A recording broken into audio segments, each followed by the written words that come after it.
Hello, ici Dorine, Et Cyril, des investisseurs sereins. après plusieurs années de travail en tant qu'ingénieur, nous nous sommes lancés en investissement immobilier. Après 5 années d'acquisition, nous étions devenus libres financièrement. Dans ce podcast, nous vous partageons les stratégies et les bonnes pratiques pour développer votre intelligence financière. Dans le but non seulement d'être plus riche sur le papier, mais avant tout pour devenir plus libre et plus heureux. Alors, ouvrez grand vos oreilles et préparez-vous à atteindre vos objectifs.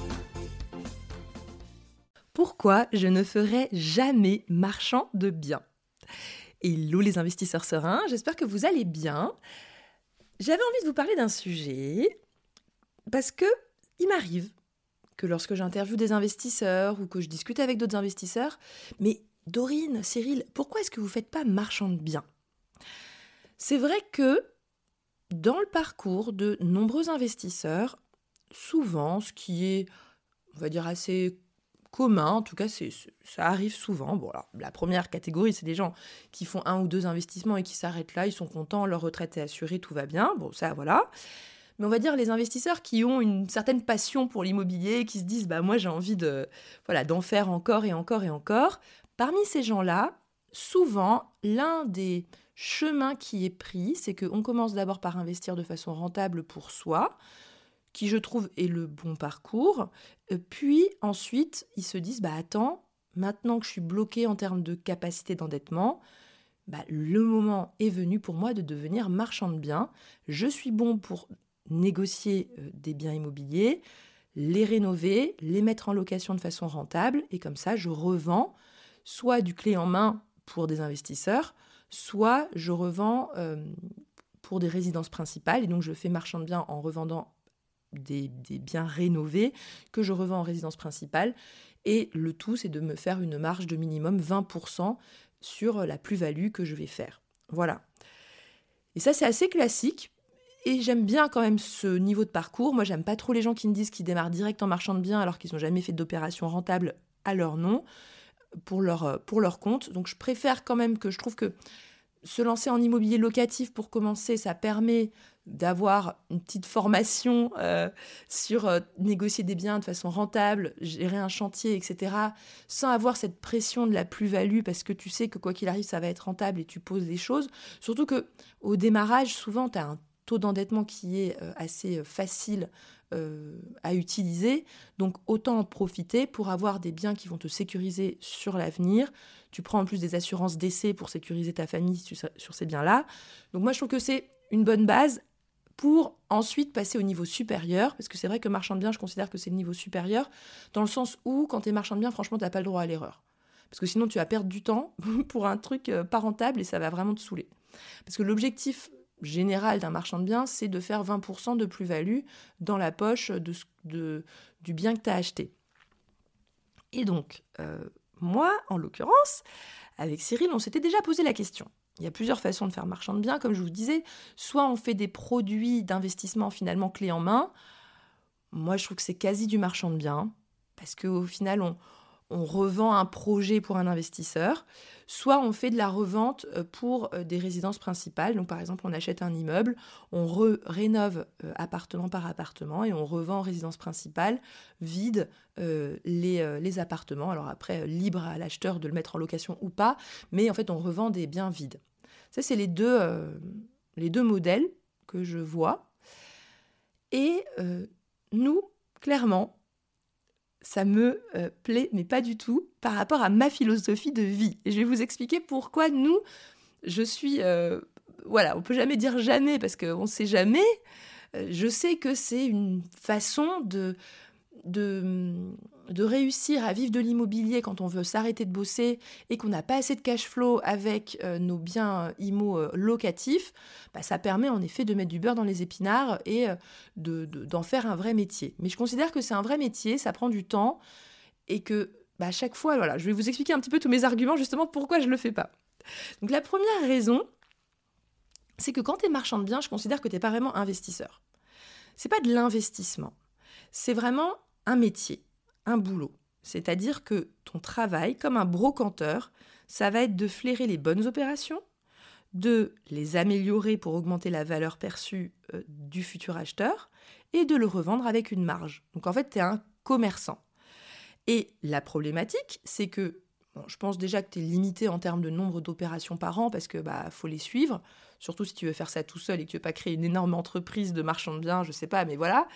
La plupart des gens, ils font ça tranquille, ils font 1 ou 2 biens par an, en tout cas ceux que je connais, et donc ça veut dire que tous les ans, tu es bon pour recommencer à refaire une opération.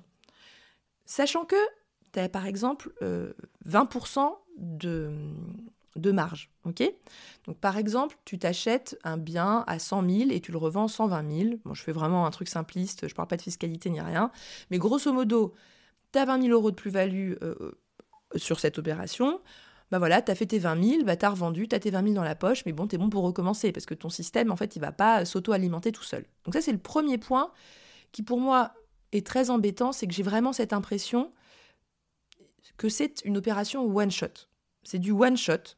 C'est qu'à chaque fois, tu es bon pour recommencer si tu veux te re-enrichir avec ce système.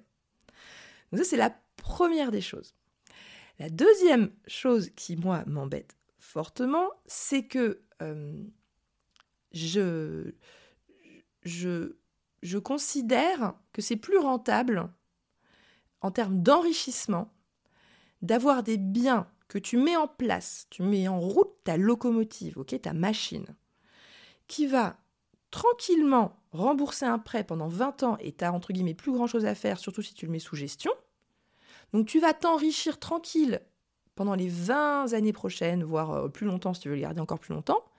Donc tu as fait l'effort pendant 1 an de trouver ce bien, de le mettre en location, de l'avoir rénové, etc. Et tu encaisses tranquille tout au long de ta vie jusqu'à la fin de ta vie. Donc moi, j'aime bien ce concept-là, alors que c'est vrai que quand tu es marchand de biens, t'as pas cette notion-là. Et donc, en termes d'enrichissement, et je me suis dit, je vais faire un petit peu de calcul pour me rendre compte. Et en l'occurrence, tu t'enrichis plus. Donc, alors, je vais vous parler de chiffres, comme ça, vous allez comprendre un peu mieux, parce que là, c'est vrai que j'ai du mal à parler sans chiffres. Moi, j'ai réfléchi en me disant, ok, Dorine, si jamais tu voulais faire une opération de marchand de biens, à partir de quand ça devient intéressant pour toi ?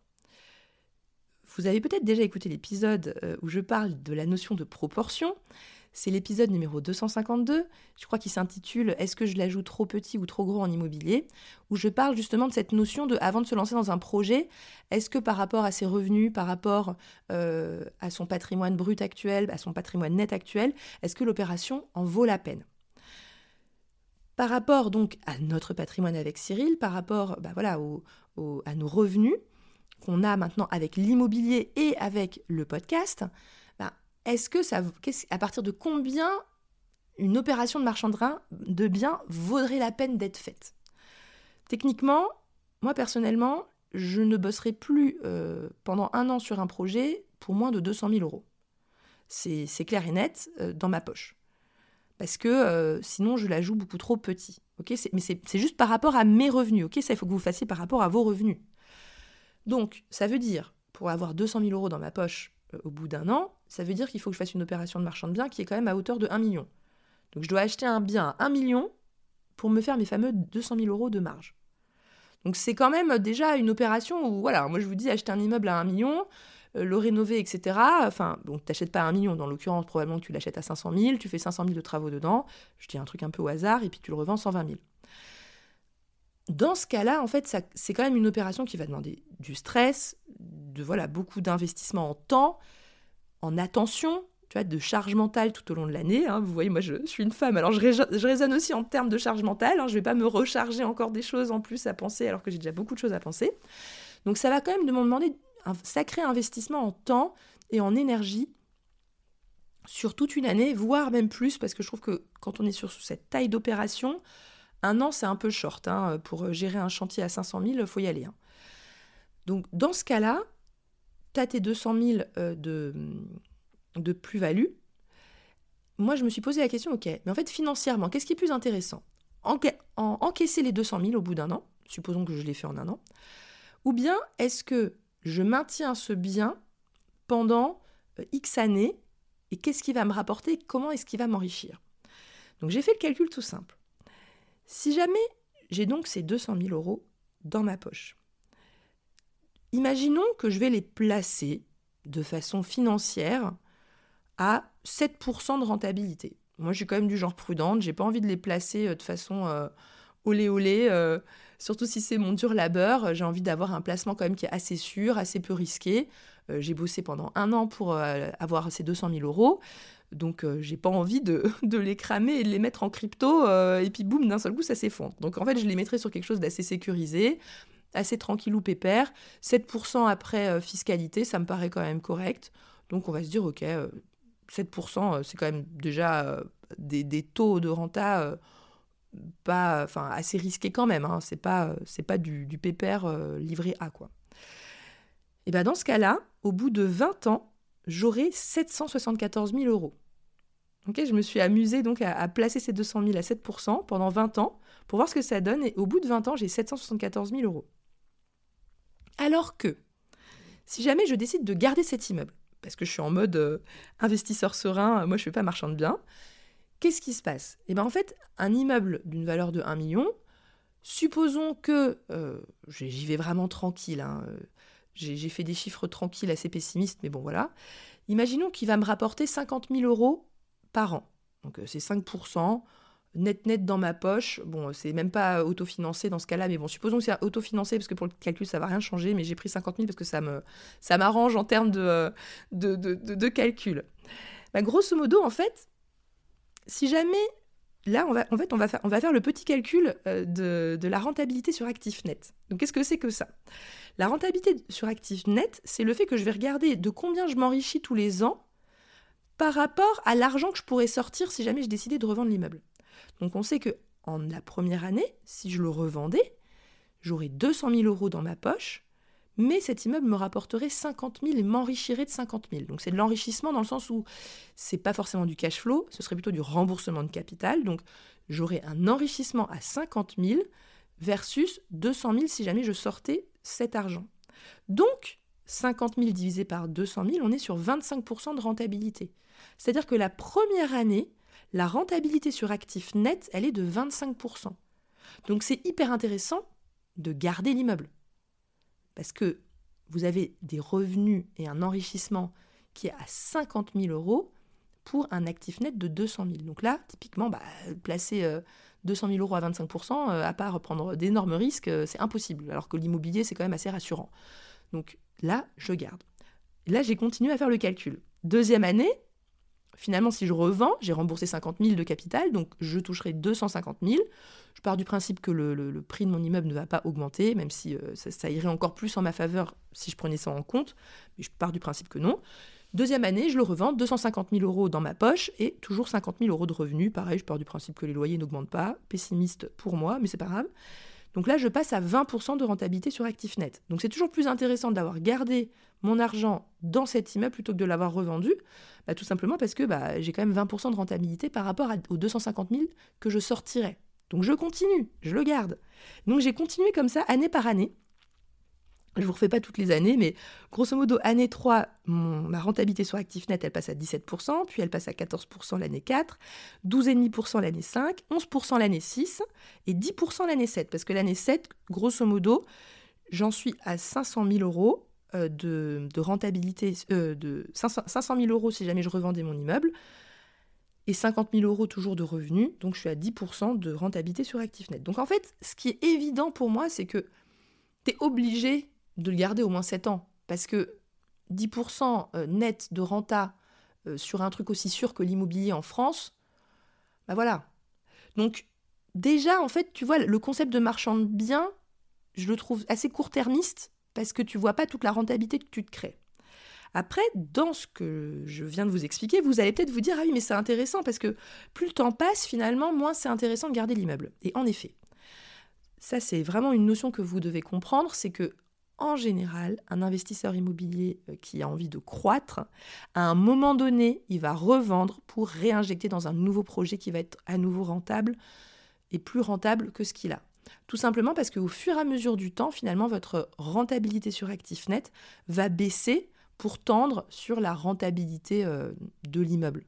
Donc en fait, à la fin, quand tout est remboursé, finalement, je ne gagne que l'argent de la rentabilité de l'immeuble, qui est là, en l'occurrence, à peu près de 5% de ce que j'ai fait dans mes calculs. Et 5% en immobilier, perso, c'est un peu nul, parce que autant avoir un support qui ne demande aucune gestion, rien du tout, aucun souci, aucun besoin de réinjecter de l'argent à tout moment parce qu'il y a un problème avec un locataire, peu importe. Je préfère l'avoir dans ma poche et de le gérer via des actifs financiers plutôt que de l'avoir en immobilier. Donc, c'est pour ça que tous les gros investisseurs immobiliers, à un moment donné, ils font cet arbitrage en se disant, ok, ma rentabilité sur actif net, elle devient de moins en moins intéressante parce que j'ai de plus en plus remboursé. Si je revends, je vais avoir tant dans ma poche. Et finalement, si je compare ça dans ma poche, placé en bourse à 6%, par rapport à le garder en immobilier et tous les soucis que ça me génère, autant que je le revende. Donc ça, c'est vraiment ce curseur à placer et que vous compreniez un peu le mécanisme de l'enrichissement par rapport au fait de le garder longtemps. Donc, la question par rapport à pourquoi moi je ne serais jamais marchand de biens, c'est que moi j'aime bien l'idée de planter une graine, de récolter et de m'enrichir sur le long terme. Évidemment, il y a la nuance que je dois apporter qui est le fait que, à un moment donné, d'un point de vue purement financier, il faut le revendre. Ça, c'est clair. Il faut faire les calculs au cas par cas et vraiment voir. C'est grâce à cette rentabilité sur actif net que vous pouvez arbitrer vos biens immobiliers. Et en l'occurrence, je vais continuer pour finir. Pour qui est-ce que ça peut être fait, les marchands de biens, le métier de marchand de biens? C'est comme je vous disais, soit c'est quelqu'un qui ne vit pas encore de son cash flow. Il n'a pas le choix. Il n'a pas le choix. Il a envie de s'arrêter de bosser, il en a marre, il a envie de gagner plus d'argent tous les ans, mais manque de peau, il n'arrive plus à emprunter à la banque pour faire des projets immobiliers.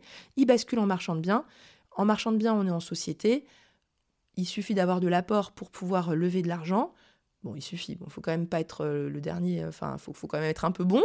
Mais vous pouvez faire des opérations. Vous gagnez donc de l'argent tous les ans en faisant une opération par an ou 2 opérations par an. Ça vous permet de vivre et il y a des gens qui préfèrent avoir ce rythme-là parce que quand tu es marchand de biens, tu gères quand même tes journées. Ton taf, c'est d'aller faire des visites, de dégoter des bonnes affaires. Donc, tu fais des visites dans la journée.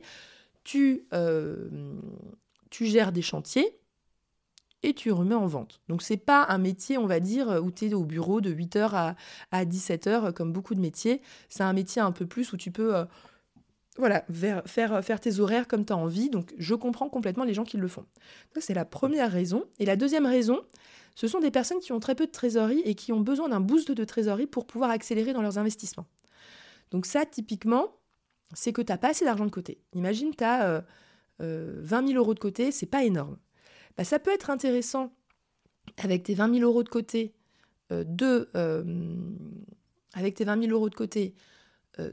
te lancer dans une opération de marchand de biens, par exemple, à 100 000 euros. Donc, tu mets 20 000 euros d'apport et 80 000 euros, la banque, elle te prête.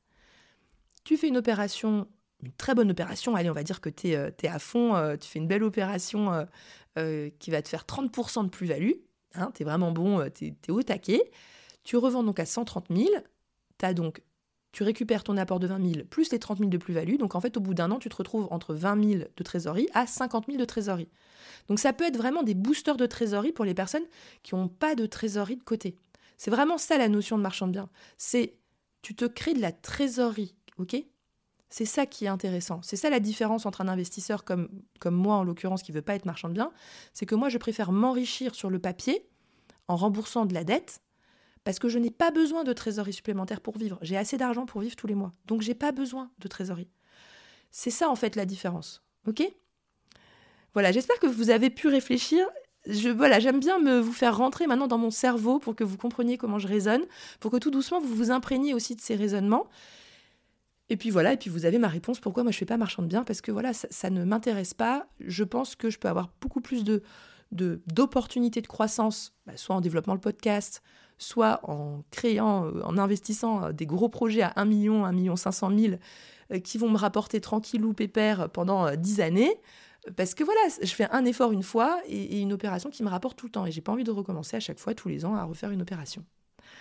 Voilà, j'espère que c'est intéressant pour vous. Sur ce, je vous souhaite à tous une excellente journée et à bientôt.